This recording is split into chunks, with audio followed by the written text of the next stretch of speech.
Hey everyone, in this video I want to tell you why I think Bitcoin will never go below $10,000 ever again. But before we get into that, please read the disclaimer and you can pause this video as you read it. Okay, so why do I think that Bitcoin won't go below $10,000 ever again?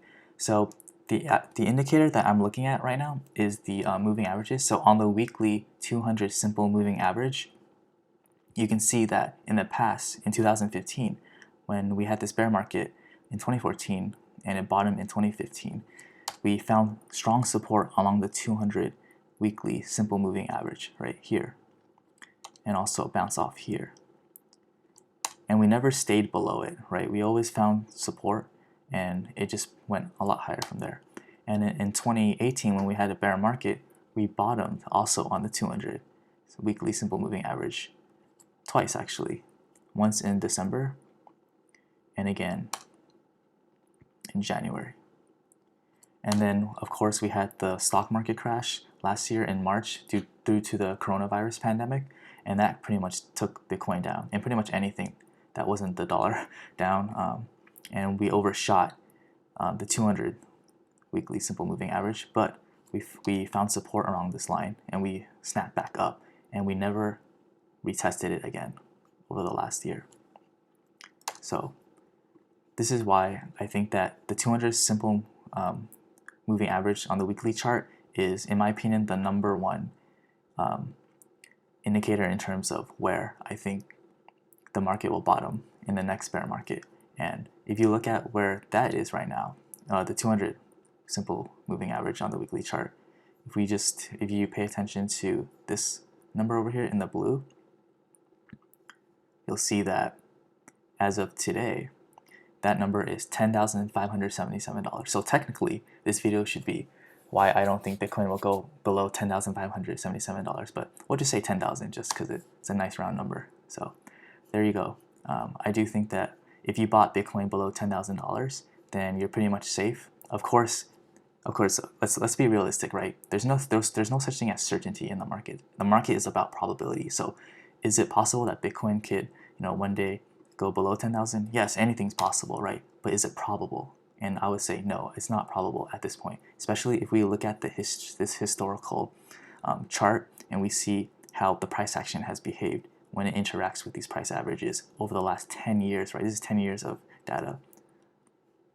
Of course, Bitcoin is still new in this area, so we didn't see a print of this 200 weekly simple moving average until May 2014. So, but just going on that data, you can see that there's been strong support every time the market has come down and hit the 200 simple moving average on the weekly chart. We just had a strong support and a bounce up. So just something to look out for in the next bear market. You want to see where the 200 simple moving average on the weekly chart is. That's going to provide strong support if you're looking to buy in the next bear market. So now that we have that out of the way, let's look at the daily chart and see where I think the price is going in the short to intermediate term. So 2 days ago, which is when I uploaded my last video, we had this really nasty day. It was a pretty brutal day. Things were looking up, right? The chart was going up, the market was going up, but then at the last minute, everything just tanked. And I talked about how, and there's a lot of fear, right? There's a lot of fear. People thought this thing was just gonna keep going down. I said that there's a chance we can still go up high. And what did I say? I said that if the 50 moving average on the daily chart goes up higher and the price comes down and bounces off, then we have a chance to continue the bull run, right? We have a chance to continue making higher lows and higher highs, which is what we want to see in a bull market. And that's exactly what happened over the last 2 days. We came down, touched the 50, perfectly bounced up, and now we want to see this continue, right? We're not out of the woods yet, right? I've moved from being cautiously optimistic to just neutrally optimistic, meaning that I am bullish, I am hopeful, but I am not just like hand over fist, like buy yet, right? What we want to see is, because we still technically have not made a higher high yet. We have a higher low for now, at least a higher low for now, but we still need to make a higher high. And what will it take for that to happen? We need to break 60,000. Okay, we need to break 60,000. We need to see the price come up, break this, perhaps come back, retest it, and then go up higher. And by the way, this coincides perfectly with this next Fibonacci level. And if you look at the history of the price action, every time we hit a Fibonacci level, it either acts as resistance or we come up easily and we have to come down and retest it as support, right? Even here we kind of lagged here, broke above, and this resistance turned to support, right? What was once resistance has flipped to support, which is always bullish. But now we have the next test. Will this resistance level remain resistance and take us down, or are we going to flip this resistance level to support level and go up even higher? And hopefully it's the latter. Hopefully we're able to flip this resistance into support and we can go a lot higher. I also talked about how this pattern seems to be a larger pattern of what we saw in the late December of last year, where we moved up, hit that resistance level, came down, hit support, came up, consolidated, pushed back for one more bear trap and then push higher, right? Similarly, up, down, resist, support, push up, consolidate, one more bear trap to scare everybody, and then up. So that's what I'm looking for. That's what I want to see. I'll keep you updated in the future based on how the price action develops, right? Because not just because I want to see it doesn't mean that's what the market's going to do. So we have to be flexible and objective and see what the market is telling us, right? So let's get into the MACD. The MACD right now finally printed a light red on the histogram, meaning that, this is not really conclusive evidence that we're overturning this downward momentum and flipping into positive. We want to see more follow through next week, right? Or the next coming days. And we want to see this flip into positive momentum. And that's just going to give us more fuel to push higher, right? Same thing with the RSI. RSI finding support at this level. We want to see us push up higher. And that's going to give us more fuel to push it higher to new all-time highs. So next major level is we want to see us break above 60,000, hold above 60,000, right? So let's look quickly at some other charts that are related to Bitcoin. So Bitcoin futures holding up very strong. GBTC still at a negative premium. We talked about how GBTC has been at a historic negative premium for pretty much a month now. And actually, just a couple of days ago, we had a record negative 14% premium, which is the worst premium or the most negative premium we had in the last 5 years, right?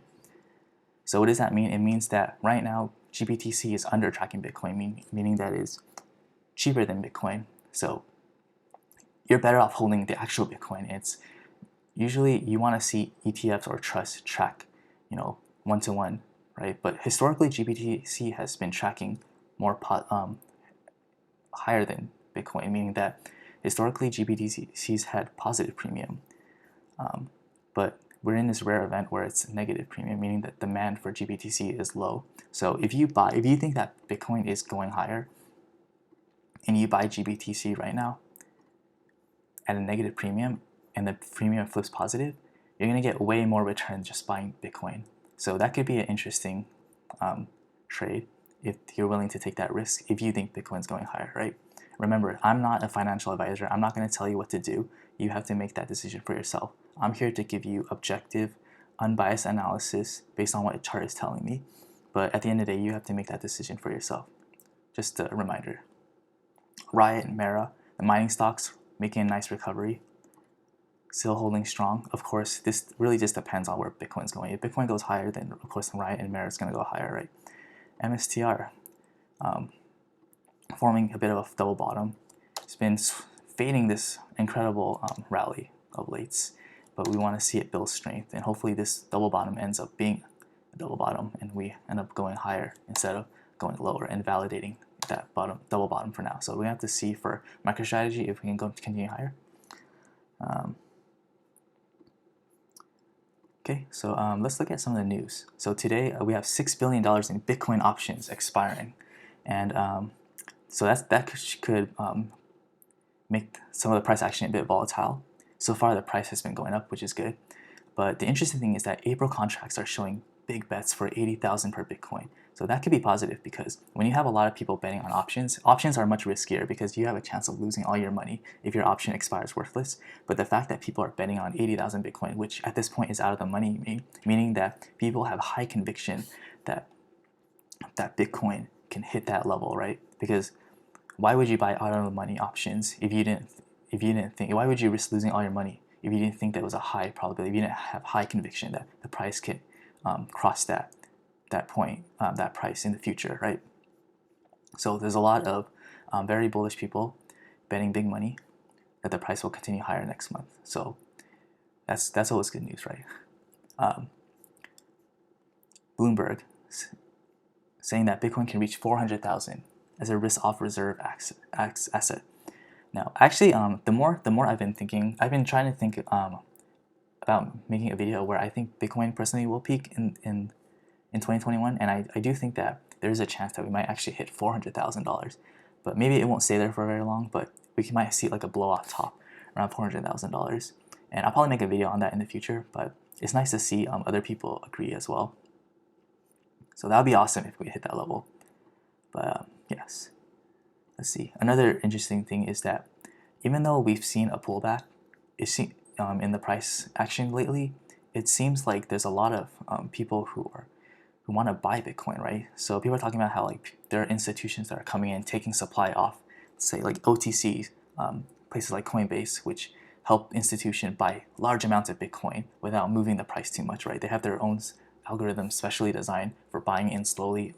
If you're a company like Tesla or MicroStrategy and you want to buy a lot of Bitcoin, but you don't want to buy so much at once that it moves the market, well, they specialize in doing that stuff, right?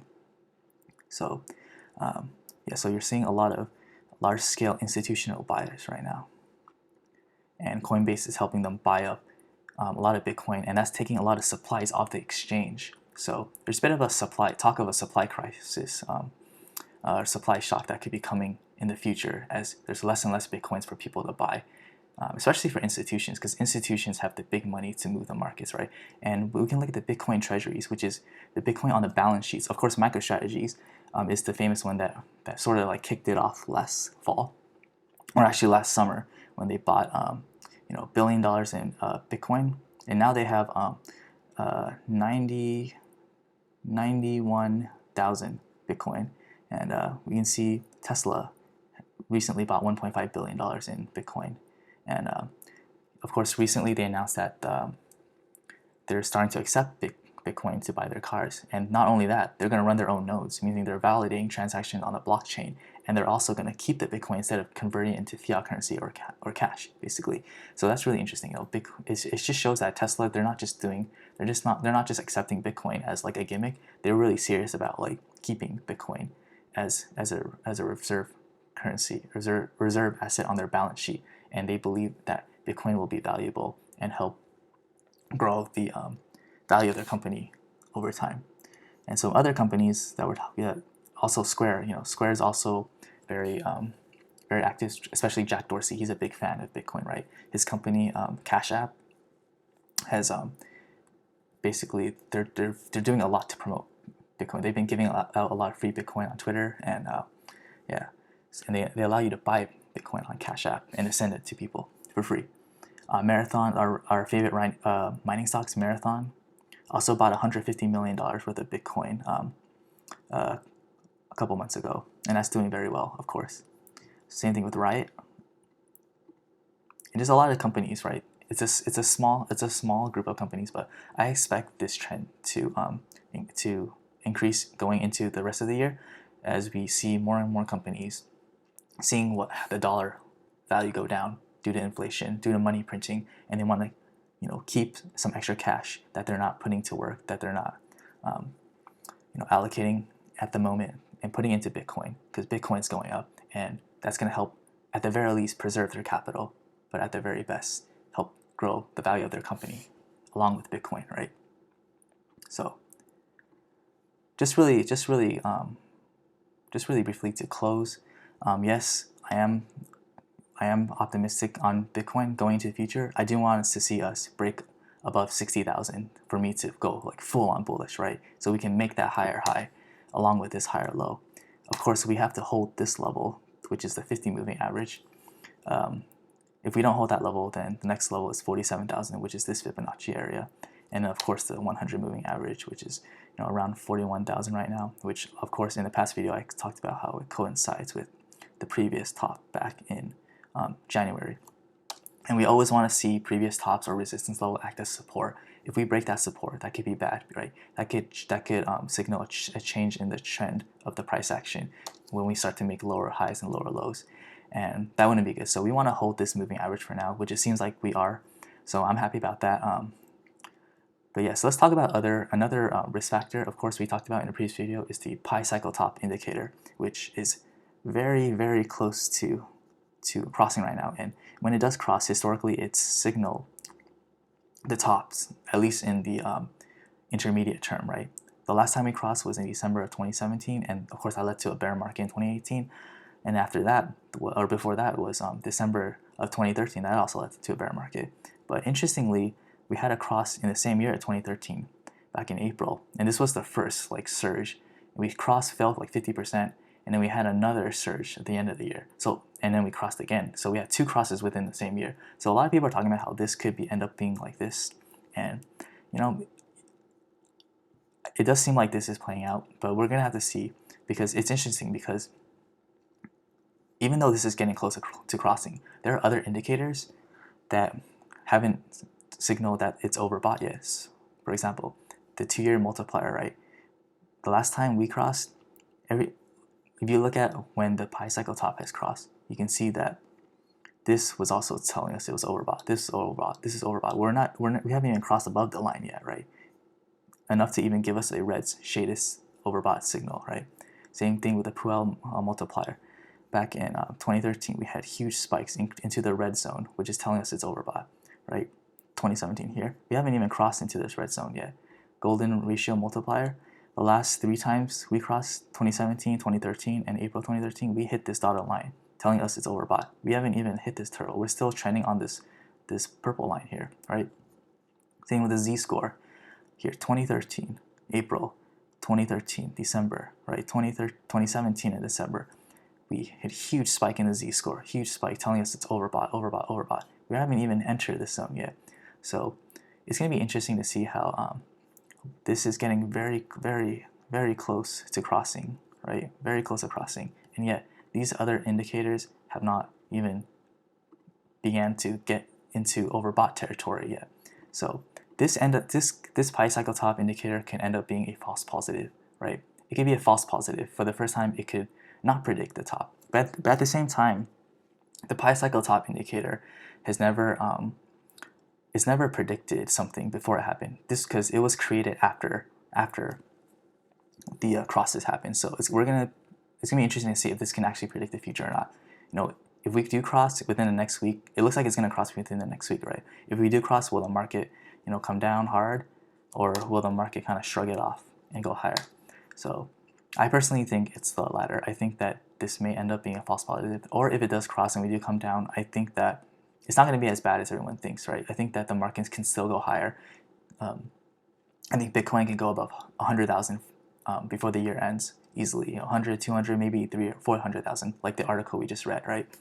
So that's it for me. I'm feeling optimistic as long as this bounce off this 50 simple moving average on the daily chart is confirmed and it follows through, right? We follow through, maybe hit some resistance on this Fibonacci resistance level and then push up higher. That's what I want to see. But if we can't hold this level, if we fall below this moving average, I'm going to be a lot more bearish. But we'll see, and I'll follow up next week on where the price is headed. And hopefully we continue to grind higher and we close March strong and enter April a lot stronger as well. If you found this video helpful, please like this video, leave a comment, and subscribe for updates. Thank you all for watching, and I appreciate your support. Thank you.